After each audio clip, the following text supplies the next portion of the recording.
Through this video, QAWS Management Consultancy offers a brief on its employability program.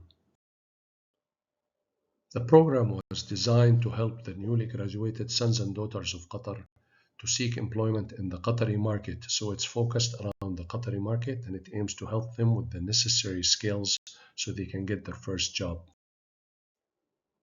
The program contains 9 different topics offered on 9 different sessions spread over 4 days and covers around 30 hours of training and practical exercises. This video is intended only to provide an idea about this program. Maybe the viewers would choose to enroll in this program. The 9 sessions revolve around 3 themes.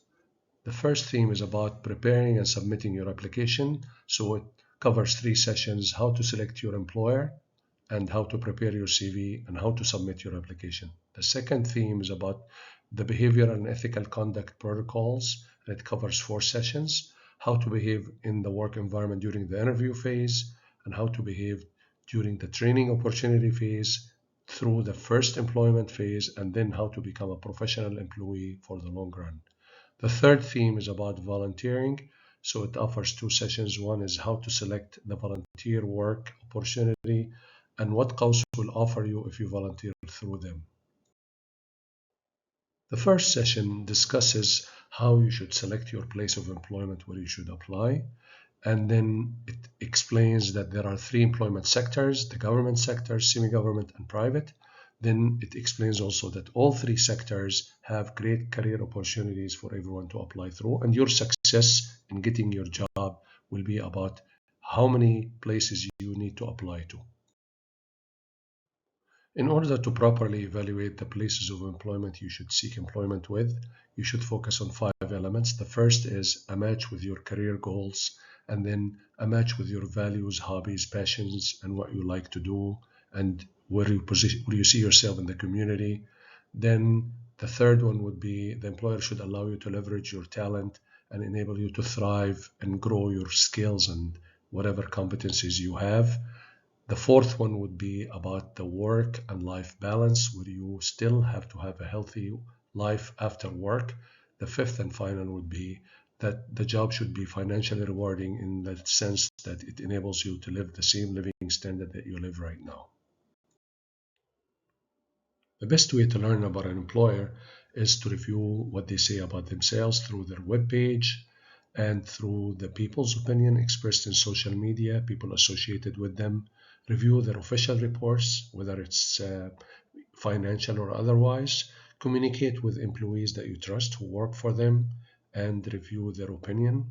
And also you need to pay attention to the number of declared vacancies that they have. If the number is high, then that's an alarming sign. The second session is about how to prepare your CV. Basically, 2 main concepts. One is your CV has to be a very good representation of your qualifications, skills, experience, and capabilities. And the second one is you should create a match in the mind of the receiver, the employer, on you matching the vacancy that you're applying for.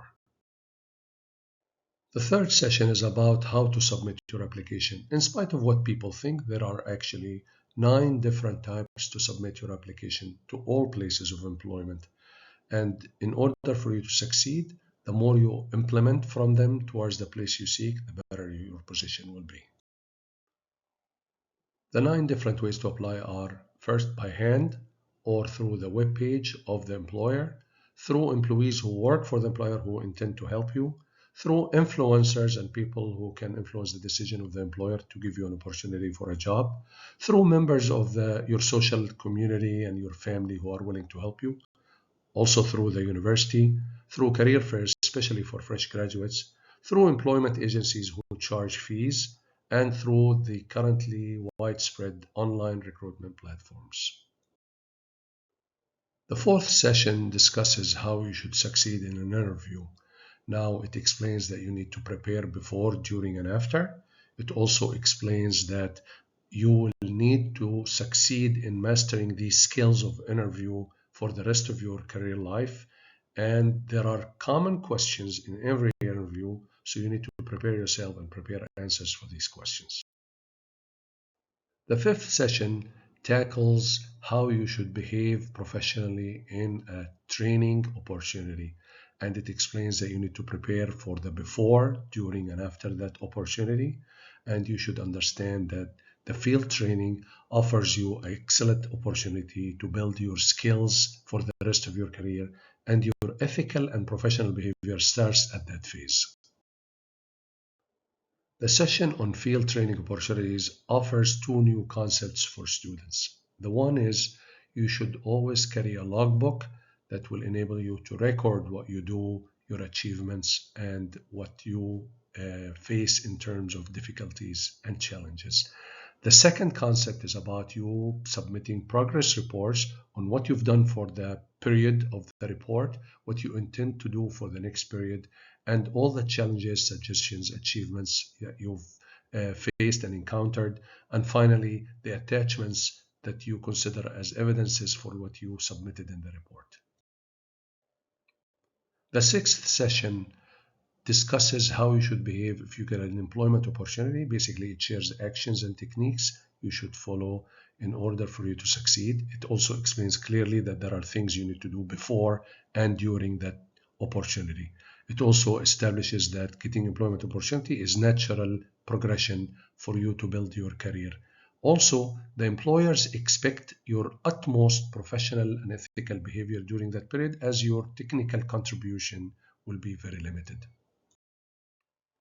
In the same session, we discussed the concept of the personal career plan. You need to own your own personal career plan, but the key components are explained at length. Basically, the target position, key roles and tasks and responsibilities. It must be bound by a time frame for achieving it and its milestones.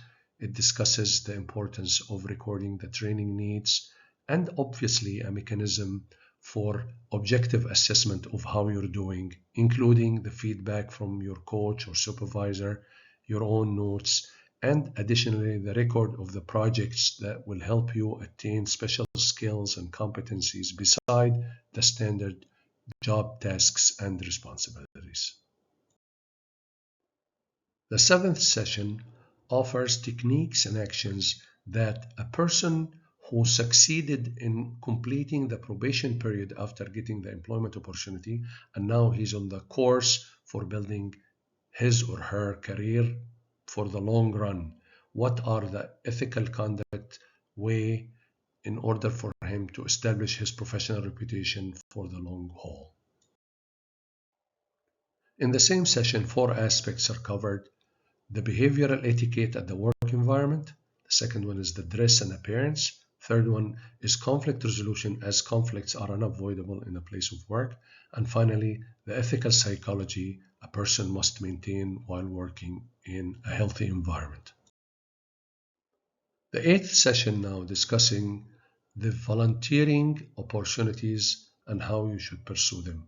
It offers four main concepts. One is the basic requirements that you must possess in order for you to succeed in volunteering assignment. The second one is how you measure your readiness to do an effective volunteering for your cause.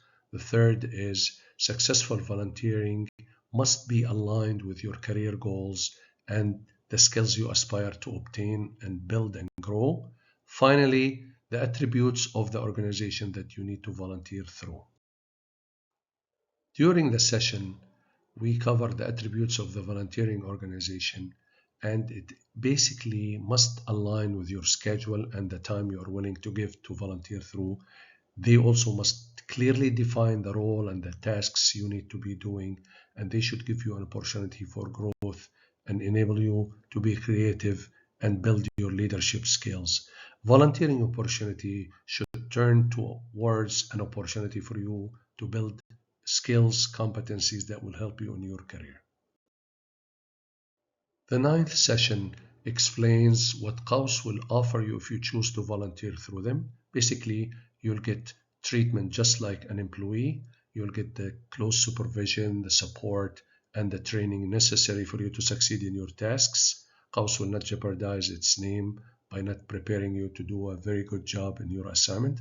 Also, it will enable you to be a member of a community of professionals who will help you, and you can learn from them by working with them. It will help you also build hands-on experience that you can transfer to your place of employment and towards building a professional career.